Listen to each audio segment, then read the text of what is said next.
Hey, it's Jesse Cervantes with the Coffee Politic. Here's a fresh dose of political caffeine. Well, more election fraudulence from the New York City Board of Elections. Now, I'm sure somebody's going to say, Jesse, this is not really fraud, but I'm tired of calling it irregularities and all this other kind of nonsense. So, a couple days ago, about a week and a half ago, my fiance got a letter.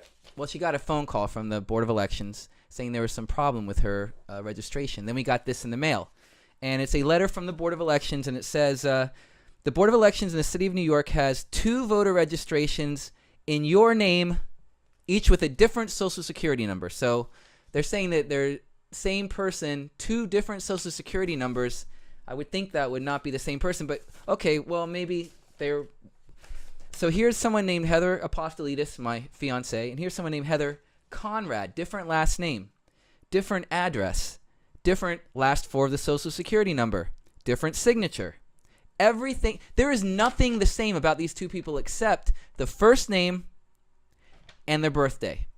So according to the New York Board of Elections, if your name is John and anybody else in New York is also named John and has the same birthday as you, you're the same person. If your name is Jennifer and someone else is named Jennifer in all of New York City has the same birthday as you, you are the same person. Your vote is garbage.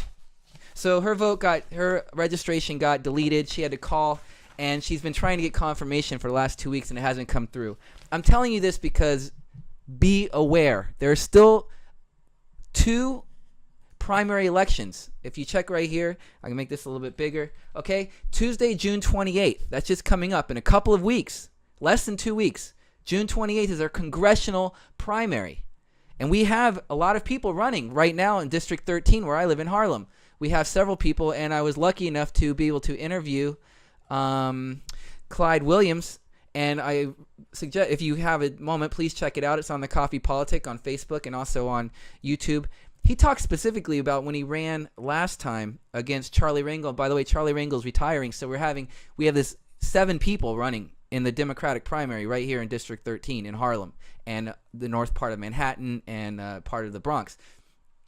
He got gerrymandered. In 2012, they moved the election back 3 months for no reason, and they gerrymandered out the Upper West Side because they were not going to vote for Charlie Rangel. That's how he got reelected, even after all the scandal. So he's talking about that here. I'm not telling you to vote for Clyde Williams. What I'm telling you is that there is a congressional primary happening right here in New York in a week and a half, and there are 7 people running in District 13 alone.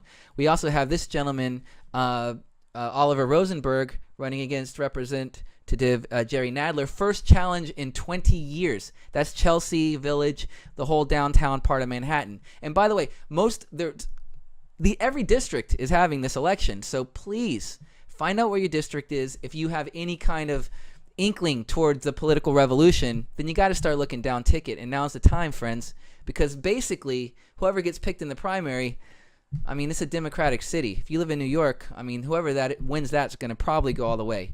Maybe not.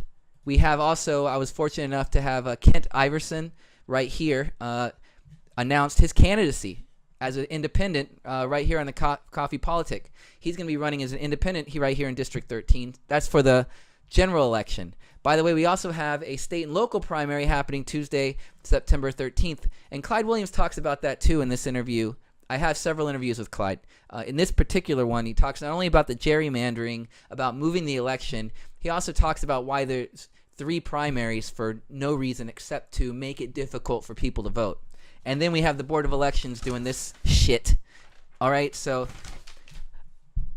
I'm about to sign off for a little while. I'm going to get married, and my girl here and I are going to be walking down the aisle, and then we're going to go on our honeymoon. So I'm going to go on a short hiatus of the Coffee Politic. I want to thank all the people who have been liking the page, commenting on the page on Facebook, and following and retweeting and all that kind of stuff. It's been a real pleasure. All the politicians who have talked to me, all the people who are running for office who have taken the time to do interviews with me, I want to thank them. And I want to encourage all of you guys to please keep the revolution alive. Please, please, please go out and vote on Tuesday, June 28th if you live in New York City. And if wherever you live, find out where your primaries are. There are more primaries. This season is not over. It's not just about Bernie Sanders. And, be aware. It's more than just happening in November. Find out who your state and local people are. All right. When I get back from my honeymoon, I'll be doing a lot of stuff on the local and state primary, and I'll be interviewing a lot of people for that. By the way, I asked every one of the 7 people running for District 13 for an interview, and Clyde Williams is the only one who accepted the offer. That's 90% true. In fact, one of the other candidates did get back to me, but it was a little bit late. The other person who contacted me was Guillermo Linares. So I want to thank him for reaching out. I was not able to do the interview before my wedding. So, but he's also a candidate running in District 13. You can look up online to find out who your district representatives are, the people that want to run. This guy is actually getting a debate with Jerry Nadler. I was really pleased to be able to interview him, and you can find those interviews on the Coffee Politic as well. Stay caffeinated, people. Thank you. Talk to you soon. Bye.